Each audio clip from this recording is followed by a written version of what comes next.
Hi, good evening, guys. I'm down Worthing Beach again, and the weed appears to have got even worse.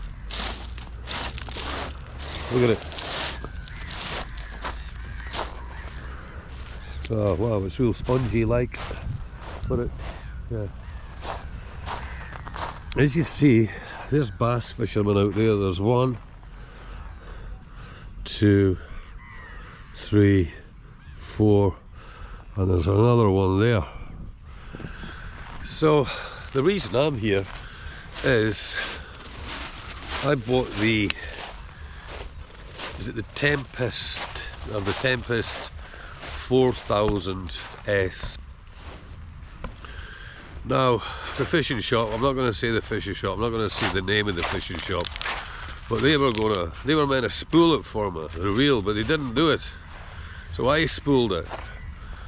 So yeah, so I'm not sure whether I got it right or not, but basically it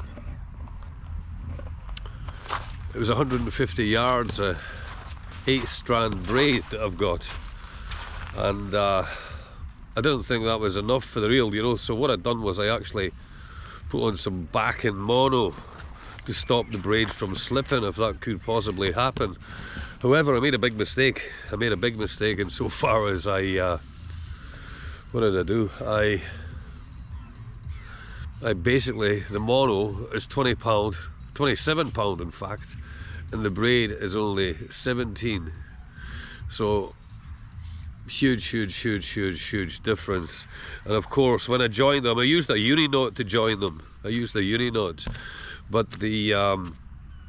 having said that, when I spooled it, you can feel the join, you know, the knot. And so I'm not sure if this is going to work or not. So I took my rod down. Now it's a float rod, it's a 3-piece float rod I've got. I took that down and I thought I'll give it a go, you know. Give it a few casts out and see how it fares. So I'll let you see it in a minute.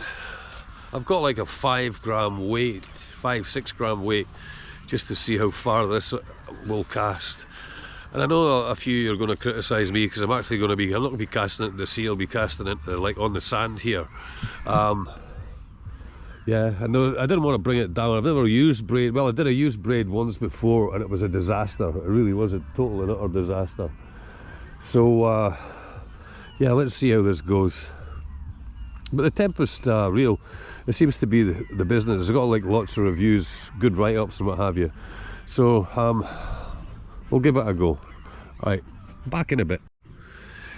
Yeah, so there you go, guys. That's the reel, the Tempest 4000S, and it's got the old braid on it. So I'm using a lure rod, yeah, but I'm going to change this to a wilderness, a Daiwa wilderness, a 2-piece. I think it's actually 3-piece. It's a 3-meter rod, so I'm going to be doing that. And the only reason I want that is the whip to get me further out, yeah.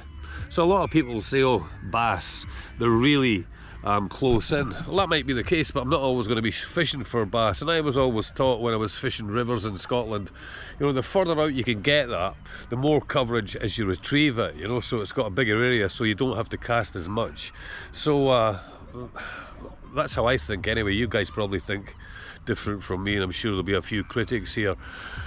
The Tempest rod, so it was the Tempest reel, so it was $89.99 on the internet, and I got it for about 85 from the shop, and 22 quid for the braid, the 17-pound braid. But what else can I tell you about it? I've had so many reels, you know. I usually bait fish, I never lure fish, you know. Lure fishing and fly fishing I done in Scotland. However, I thought I'd give it a go. I mean, everybody else is at it, and I think by all accounts a lot of them are having some good fun and what have you, so we'll give it a go.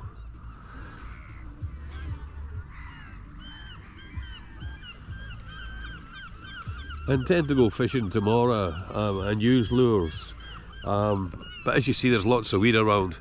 However, I'll be going somewhere else. I won't be hitting this patch of beach, which is really bad for weed. I'll go somewhere else. Yeah, but the Tempest, so normally I would just be buying like 20 and 30 quid reels from car boot sales or off Amazon, and I guess you get what you pay for, so I'm hoping that this is a lot better. I've been playing around with it, and the action's really good, smooth action, but let's see if we can break the bank and get a bass tomorrow or something. Anything. Anything, yeah. Right, I'll be back in a bit. Yeah guys, so there you go. I think it's about 5-6 grams in that, yeah. So, and the idea is I just want to try it out, and I know that a lot of people are going to say, oh, you know, you shouldn't be doing this because you're going to wreck the braid. Well, I'm doing it anyway, you know. Let's see. Certainly seems less resistance when it comes through the eyes. Let's see. So 5-6. Well, that's a fair bit. Wow. That's a fair bit. Wow. Big difference. Big difference. Even the retrieve for the Tempest 4000S. Wow, what an odds that makes. Huge. Absolutely massive. Wow. I'm really impressed with that. Yeah, probably the first time I get a fish on this now that I've done this. It will it'll disappear for sure. It'll break.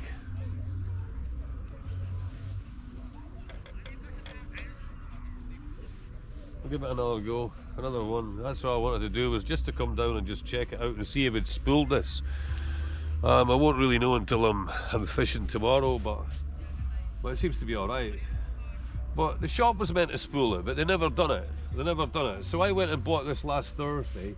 They never done it. And as a result, I had to do it. Anyway, back in a bit. Yeah, so what I done was I just popped the rod down there. Well, I popped it against the GoPro, and so where I cast would be 70 steps from the camera here. So basically to the first patch of weed you can see there. So, and that was no effort, and there's no weight on that. And what a huge difference braid makes. You can see it now. And that went out no bother. Absolutely no bother. I had a nightmares thinking, oh my god, it's going to get it's never going to come off the spool, but it did. So I must have spooled it right. Let's see, you know, let's just wait and see as time goes on. But yeah, I'm really pleased with my purchase. I'm pleased with the Tempest 4000S. I'm really pleased with the braid that the young guy sold me. But I'm not pleased at the after service. They could have spooled it for me. I mean, they're the professionals. I know I've got a YouTube channel. That doesn't make me an expert, you know. It's not really a fishing channel as such, you know. However, I mean, I do try, you know. And I had a bit of money spare, so I thought I'm going to buy this because, as I've just said, it's normally car boot sale jobs I get. However, I'm going to go out tomorrow and I'm going to fish. And I'm just going to be lures tomorrow and see how we go on. I'll look out my waders tonight, and yeah, what more can I say other than please subscribe, leave a comment. The Nuri knot, was that the best knot for this? Was the monofilament and the braid, was the monofilament too thick to join the braid? That's why I could feel the knot. That's why I came down here and like in anticipation, waiting for this to get caught up, you know, on the actual knot, which it hasn't. So the braid itself, I put on about 50 yards maybe a monofilament, and there was 150 yards of braid on top of that, so it was only a backing it to stop it slipping. Tell me what you think, leave a comment, give me a like, give me a thumbs up. Yeah, take it easy. See you tomorrow, we'll go fishing. Yeah, bye now, bye.